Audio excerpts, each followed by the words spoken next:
తప్పు నేనేం చేశానో నాకు తెలియట్లేదమ్మమ్మ.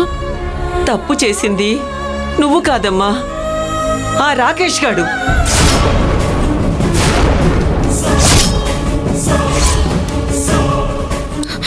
అమ్మమ్మ, నువ్వు మాట్లాడుతున్నావా? నువ్వు మాట్లాడుతున్నావంటే ఈ విషయం అందరికీ చెప్పాలి. భూమి, భూమి, వద్దమ్మా, వద్దు. ఎవరిని పిలవద్దు, ఎవరికి చెప్పొద్దు.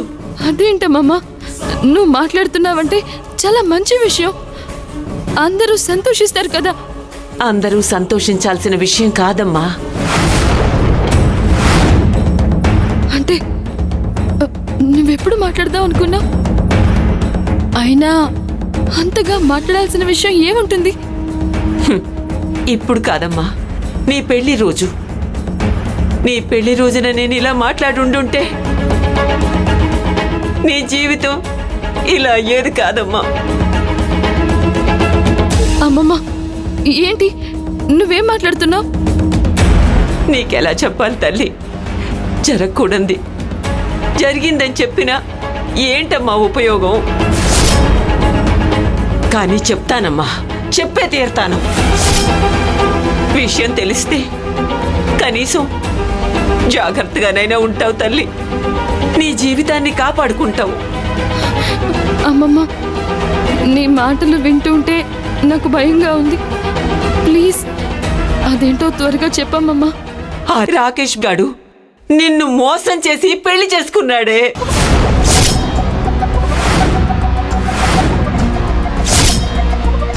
నిన్ను ప్రేమిస్తున్నానంటూ నాటకం ఆడి నీ మెళ్ళో 3 ముళ్ళు వేశాడే. నిన్ను మోసం చేసి నీ జీవితాన్ని నాశనం చేయడానికే నిన్ను పెళ్లి చేసుకున్నాడు. ఈ విషయం పెళ్లి జరగకముందే నీతో అందరితో చెప్పి నిన్ను కాపాడుకోవాలని నేను చాలా ప్రయత్నం చేశానమ్మా. కానీ నాకప్పుడు మాట పోయింది. అందుకే నీ జీవితాన్ని రాకేష్ బారి నుండి కాపాడలేకపోయాను. నాది తప్పే. నన్ను క్షమించు వైష్ణవి, క్షమించు తల్లి. అంత మాట్లాడకమ్మా. నువ్వు ప్రయత్నం చేసావు, అది చాలు. అయినా రాకేష్ నన్ను ఎందుకు ఇలా చేశాడు? నేనంటే ప్రాణం అన్నాడు. నా కోసం ఏదైనా చేస్తానన్నాడు. అలాంటి రాకేష్ ఇలా చేస్తాడంటే నేను నమ్మలేకపోతున్నాను. నిజం ఎప్పుడు అబద్ధంతో కప్పి ఉంటుంది. ఆ అందమైన ప్రేమ నమ్మకం అనే అబద్ధ మాయలో పడితే నిజం కనిపించదమ్మా, కనిపించదు. వైష్ణవి, నన్ను నమ్ము తల్లి. ఈ వయసులో నేను అబద్ధం చెప్పను. నేను చెప్పేది 100% నిజం. ఇకనైనా నువ్వు వాడి మాయలోంచి బయటికి రా తల్లి. నీ జాగ్రత్తలో నువ్వుండు. వాడి గురించి బయటికి చెప్పాలంటే వాడొక నర రూపంలో ఉన్న రాక్షసుడు. అమ్మమ్మ మాట్లాడుతుందా? ఎప్పటి నుంచి మాట్లాడుతుంది? అంటే ఈ ఇంట్లో మేం మాట్లాడుకుంటున్నదంతా ఆవిడ విని ఇప్పుడు వైష్ణవికి చెప్పుకుంటుందన్నమాట. ఆ పెళ్లి భూమి దగ్గరుండి జరిపించింది. మన 2 కుటుంబాల్ని కలపడం కోసం తను నాకు దగ్గరైంది. అంటే భూమి కూడా రాకేష్తో చేతులు కలిపిందా అమ్మమ్మ? భూమి గురించి ఏం చెప్పాలి? వైష్ణవి భూమిని నమ్మింది. పైగా ఇద్దరూ అక్క చెల్లెళ్ళు. ఏనాటికైనా కలిసి ఉండాల్సిన వాళ్ళు. భూమి గురించి నిజం చెప్తే ఇక వైష్ణవి అందరినీ ద్వేషిస్తుంది. ఏంటి అమ్మమ్మ ఇంతలా ఆలోచిస్తుంది? అసలు వైష్ణవికి ఏం చెప్తుంది? రాకేషు భూమి చేతులు కలిపి ఉండకపోవచ్చు. భూమి అంత దుర్మార్గురాలు కాదు. భూమి తల్లి చనిపోయాక చిన్నప్పటి నుంచి నరసింహ పద్మ భూమిని బాగా చూసుకున్నారమ్మా. భూమి వాళ్లతో బాగుంటుంది. అంత మాత్రాన భూమి ఏదో కుట్ర చేసి ఈ పెళ్లి జరిపిస్తుందని అనుకోలేదు. ఎందుకన్నా మంచిది నీ జాగ్రత్తలో నువ్వు ఉండమ్మా. ముఖ్యంగా రాకేష్తో జాగ్రత్తగా ఉండు తల్లి. నీ మెడలో వాడు 3 ముళ్ళు వేసేశాడమ్మా. ఇంకిప్పుడు వాడితో జాగ్రత్తగా ఉండడం తప్ప ఏమీ చేయలేవు తల్లి. అలాగే నువ్వు అనుకున్నట్టు నరసింహ పద్మజ అంత మంచివాళ్ళు కారమ్మా.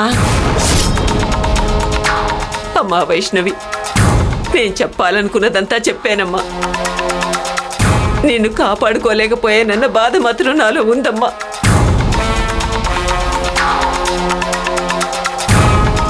ఇక్కడ ఏదైనా కష్టం వస్తే నిన్ను కాపాడే వాళ్ళు ఎవ్వరూ లేరమ్మా. అందుకే నిన్ను నువ్వే కాపాడుకోవాలి. అర్థమైంది కదా? అర్థమైందమ్మమ్మ. నేను దారుణంగా మోసపోయాను. నా జీవితంలో జరగకూడని ఘోరం జరిగిపోయింది. అర్థమైందమ్మమ్మ. నేను దారుణంగా మోసపోయాను.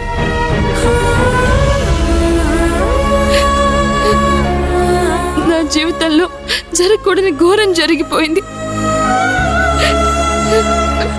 ఇప్పుడు ఏం చేయాలో అర్థం కావడం లేదమ్మమ్మ. నాకు న్యాయం ఎలా జరుగుతుంది? ఇప్పుడు నేను ఎవరికి చెప్పుకోవాలి? ఎవరికి చెప్పలేవమ్మా. ఈ విషయం మీ తాతయ్యకు పార్వతమ్మకు అస్సలు చెప్పకూడదు. వాళ్ళకి తెలిస్తే చాలా బాధపడతారమ్మా. వాళ్ళకి ఈ వయసులో నీకు అన్యాయం మోసం జరిగిందని తెలిస్తే ఆ బాధను భరించలేరమ్మా. వాళ్ళకెట్టి పరిస్థితిలోనూ తెలియకూడదమ్మా. వైష్ణవి, నువ్వు ధైర్యంగా ఉండాలమ్మా. అన్నిటికీ ఆ దేవుడు అండగా ఉంటాడు. నీకంతా న్యాయమే జరుగుతుందమ్మా. నేనుండగా దానికి ఇంట్లో న్యాయం జరుగుతుందా? పిచ్చి అమ్మమ్మ. ఇంకా నయం, అమ్మమ్మ నా గురించి దీనికి ఏం చెప్పలేదు. సరే, ఎలాగలా మొత్తం కుట్ర తెలిసిపోయింది కదా. ఇంకా జరగాల్సింది చూడాలి. చూస్తా, దీన్ని అంత చూస్తా.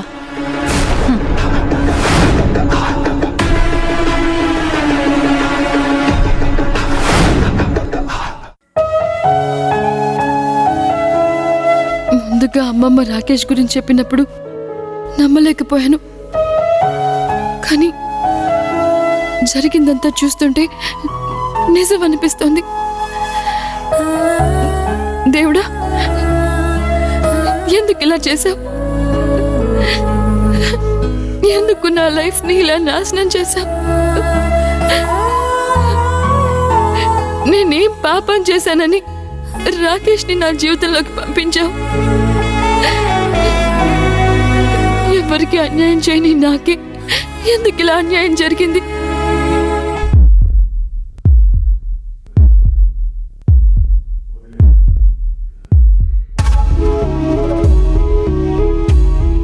ఏంటిది? సడన్ గా మనసేదో డిస్టర్బ్డ్ గా అనిపిస్తోంది. ఏం జరుగుంటుంది? ఒకవేళ వైష్ణవ్కి ఏదైనా కష్టం వచ్చి ఉంటుందా? తనేమైనా బాధలో ఉందా?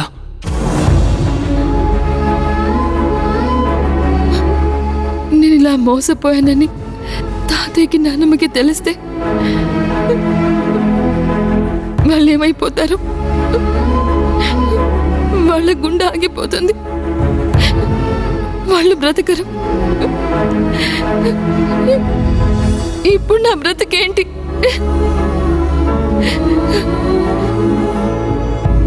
నా బాధని పంచుకునే వాళ్లే లేరా?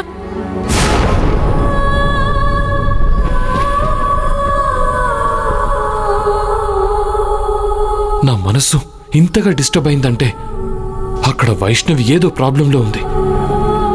అదేంటో కాల్ చేసి కనుక్కుంటాను.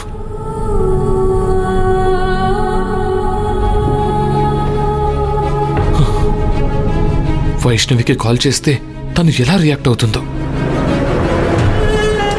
కానీ తను ఎలా ఉందో తెలుసుకునేంత వరకు నేను ప్రశాంతంగా ఉండలేను. తను నిజంగానే కష్టాల్లో ఉంటే నా వంతు సపోర్ట్ నేను ఏదైనా చేయగలను కదా. అన్నయ్య, ఎవరికో అర్జెంట్గా కాల్ చేయాలన్నంత స్పీడ్గా మొబైల్ తీసుకున్నావు, కానీ కాల్ చేయకుండా ఏదో ఆలోచిస్తున్నావు. ఏంటన్నయ్య, ఎవరికి కాల్ చేయాలనుకున్నావు? అది వైష్ణవికమ్మా. వైష్ణవికా? అవునమ్మా. ఏంటన్నయ్య ఇది? ఇప్పుడే తన మూడ్లో నుంచి బయటకొచ్చి, తన జ్ఞాపకాల్లో నుంచి బయటకొచ్చి ఆఫీస్ పనులు చేసుకుంటున్నావని మేము అనుకుంటున్నాం. నువ్వు మళ్ళీ కాల్ చేస్తున్నావంటే అది సడన్గా కాల్ చేయాల్సిన అవసరం ఏమొచ్చింది? అది ఏమోనమ్మా, ఇందాక వర్క్ చేసుకుంటుంటే ఒక్కసారిగా మనసులో ఏదో బాధ, ఎవరో ఏడుస్తున్నట్టు, ఎవరో కష్టాల్లో ఉన్నట్టు, విపరీతంగా బాధపడుతున్నట్టుగా అనిపించింది. నా మనసులో కూడా ఏదో అలజడి. అయితే వైష్ణవికి కాల్ చేయడం ఏంటి? నాకెప్పుడిలా అనిపించదు. అనిపించింది అంటే ఖచ్చితంగా వైష్ణవి ఏదో కష్టాల్లో పడ్డట్టే, తను ఏ విషయంలోనూ బాధపడుతున్నట్టే. అలా ఎలా అనుకుంటున్నావు? నా మనసు చెప్తోంది, నన్ను అలర్ట్ చేస్తోంది. వైష్ణవికి ఏం జరిగిందో తెలుసుకుంటే నా మనసు రిలాక్స్ అవుతుంది.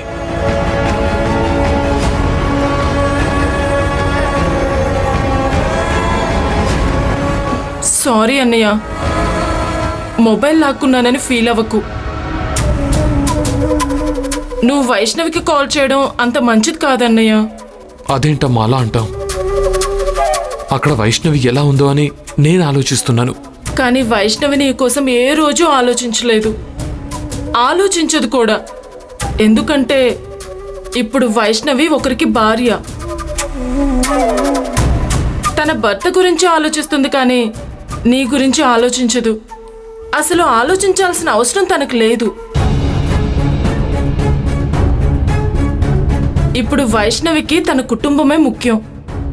నిజమేనమ్మా, కానీ అక్కడ వైష్ణవి సుఖంగా లేదని నా మనసు చెప్తోందమ్మా. ఎందుకంటే వాడు రాక్షసుడమ్మా. వాడి చేతిలో వైష్ణవి ఎంత బాధపడుతుందో ఏంటో. అయితే ఇప్పుడు నువ్వేం చేయగలవు? నువ్వు ఏ మాత్రం ఈ ప్రయత్నం చేసినా అఖిల్ ఎందుకు కాల్ చేశాడు అని రాకేష్ వైష్ణవితో పెద్ద గొడవ పెట్టుకుంటాడు. రాకేష్ రాక్షసుడని నువ్వే అంటున్నావు.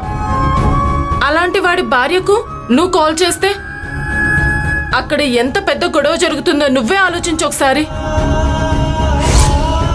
నువ్వు కాల్ చేశావంటే వైష్ణవి ఎక్కడ మరింత కష్టంలో పడుతుంది, మరింత ఎక్కువగా బాధపడుతుంది.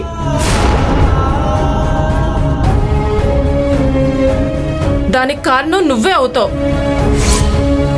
వైష్ణవిని మరింత బాధ పెట్టిన వాడివవుతావు. ఆ తర్వాత అందరు నిన్ను తిట్టుకుంటారు.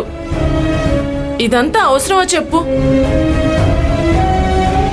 ఆ రాకేష్ గాడు మనకు చేసిన అవమానం చాలు. ఈ విషయం అమ్మా నాన్నకు తెలిస్తే నీ గురించి బాధపడతారు. మనందరం బాధపడాల్సి వస్తుంది. ఆల్రెడీ వైష్ణవికి పెళ్లి జరిగిపోయింది. కష్టమో సుఖమో తను వాణ్ణి భరించాల్సిందే. తప్పదన్నయ్య.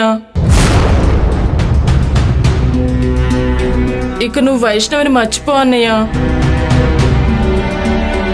ఇలా చేసావంటే మనతో పాటు వైష్ణవి కూడా బాధపడుతూ ఉంటుంది. తను ఎక్కడ ఉన్నా సుఖంగా ఉండాలని నువ్వే అన్నావు. మరిలా కాల్ చేసి డిస్టర్బ్ చేస్తే తను సంతోషంగా ఎలా ఉంటుంది? వాడు చేసే గొడవకి వైష్ణవి ఇంకా బాధపడుతుంది. అది నీకు ఇష్టమా చెప్పు? నిజమేనమ్మా, కానీ వైష్ణవి అక్కడ బాధపడుతోందంటే నేను ప్రశాంతంగా ఎలా ఉండగలనమ్మా? తప్పదన్నయ్య, లైఫ్ అంటే అదే కదా. అది రోజు పరీక్షే కదా. ఈ మాటలు నేననలేదన్నయ్య, గతంలో నువ్వే నాకు చెప్పావు. నీ మాటలే నీకు గుర్తు చేస్తున్నాను. ఇంత తెలిసి నువ్వు ఇలా బాధపడటం బాలేదు. వదిలేయ్ అన్నయ్య, వైష్ణవిని మర్చిపో. అప్పుడే నీ ముందున్న లైఫ్ గొప్పగా ఉంటుంది. ఒకసారి ఆలోచించు అన్నయ్య.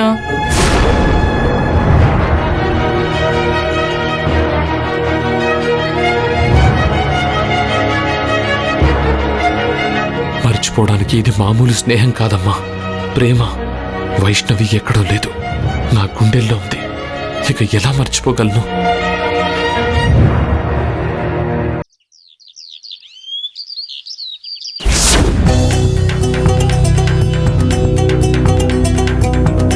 ఏంటి ముగ్గురు నా కోసమే వెయిట్ చేస్తున్నట్టున్నారు?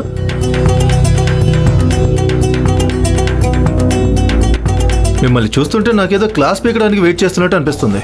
నీకెందుకు మేము క్లాస్ పీకడం? ఇక్కడే నీ కళ్ళ ముందే వైష్ణవిని ఎలా ఏడిపిస్తానో నువ్వే చూస్తావుగా. వద్దు, ఆపే.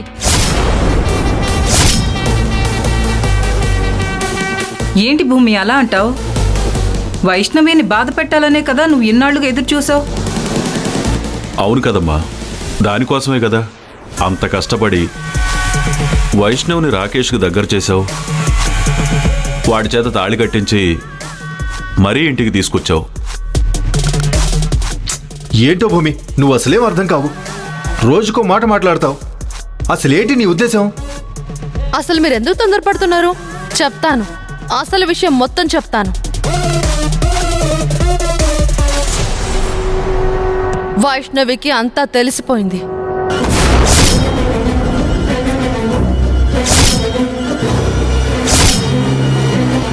అవును, తనకి రాకేష్ చేసిన కుట్ర అంతా తెలిసిపోయింది.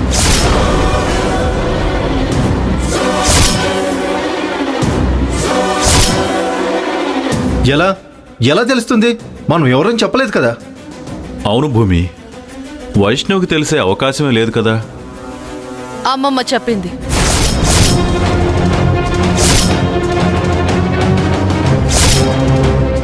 ఆ రాకేష్ గాడు నిన్ను మోసం చేసి పెళ్లి చేసుకున్నాడే. నిన్ను ప్రేమిస్తున్నానంటూ నాటకం ఆడి నీ మెళ్ళో 3 ముళ్ళు వేశాడే.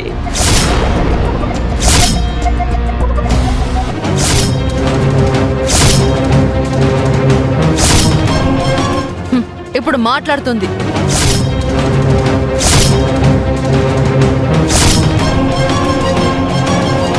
ఏంటి, అమ్మమ్మ మాట్లాడుతుందా? ఎప్పటి నుంచి? తెలీదు, కానీ మాట్లాడుతుంది. నేను చూశాను, నా చెవులతో నేను విన్నాను.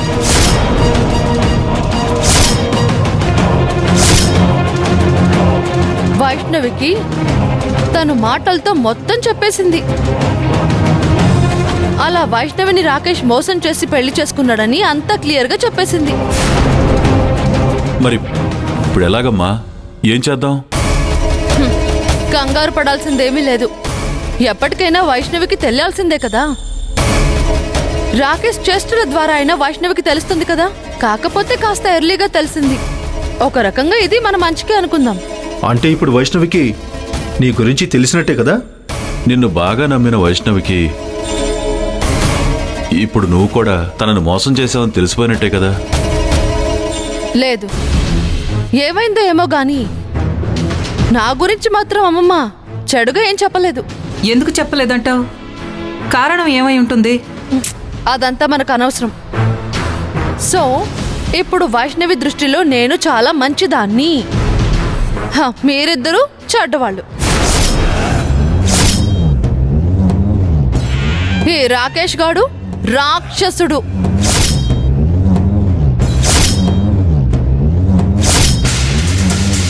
అంటే ఇన్ని రోజుల నుంచి వైష్ణవిని ప్రేమించింది నేను కాదు, ఆ అఖిల్ గారు అన్న విషయం వైష్ణవికి తెలిసిపోయిందన్నమాట. లేదు, తెలియలేదు. అది మాత్రం తెలియకపోవడం ఏంటి? ఇంకా తనకు అఖిల్ గురించి తెలీదు, అందుకే చెప్పలేకపోయింది. అంటే ఇప్పటి వరకు వైష్ణవిని ప్రేమించింది నువ్వేనని వైష్ణవి నమ్ముతుంది. ఆ నమ్మకాన్ని దెబ్బతీసావని మాత్రం అనుకుంటుంది. మోసపోయానని ఏడుస్తూ కూర్చుంది. ఈ విషయం రంగనాథ్ పార్వతీలకు కూడా చెప్పిందేమో. అమ్మమ్మ మాటల్లో వాళ్ళకి ఈ విషయం చెప్పనివ్వదు. సో తను మోసపోయిన విషయం వాళ్లతో చెప్పి బాధపడే అవకాశమే లేదు. ఏదైనా తనొక్కతే ఏడుస్తుంది తప్ప ఎవ్వరికి చెప్పుకోదు. అయినా మన జాగ్రత్తలో మనం ఉండాలి. అంతా వైష్ణవికి తెలిసిపోయాక ఇంకా జాగ్రత్తగా ఉండటం దేనికి భూమి? దానివల్ల మనకొచ్చే లాభం ఏముంది? ఎలాగో తెలిసిపోయిందని మనం ఇప్పుడే రెచ్చిపోతే వైష్ణవికి రెండో ఆలోచన వచ్చే ప్రమాదం ఉంటుంది. ఎందుకంటే ఇంకా వీళ్ళిద్దరికి ఫస్ట్ నైట్ జరగలేదు. సో వైష్ణవి దేనికైనా తెగించే అవకాశం ఉంది. ఇంట్లో బుద్ధిగా అలా పడుండాలి, లేదా తెగించి మిమ్మల్ని వదిలేసి వెళ్ళిపోవాలి.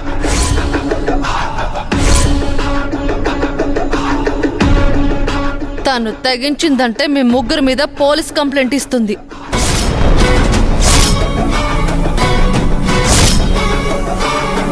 ఏంటి భూమి ఇది? మమ్మల్ని ఇలా ఇరికించావేంటి? బుద్ధిగా రాకేష్ని పెళ్లి చేసుకుని ఉండుంటే ఈ టెన్షన్ ఉండేది కాదు కదా.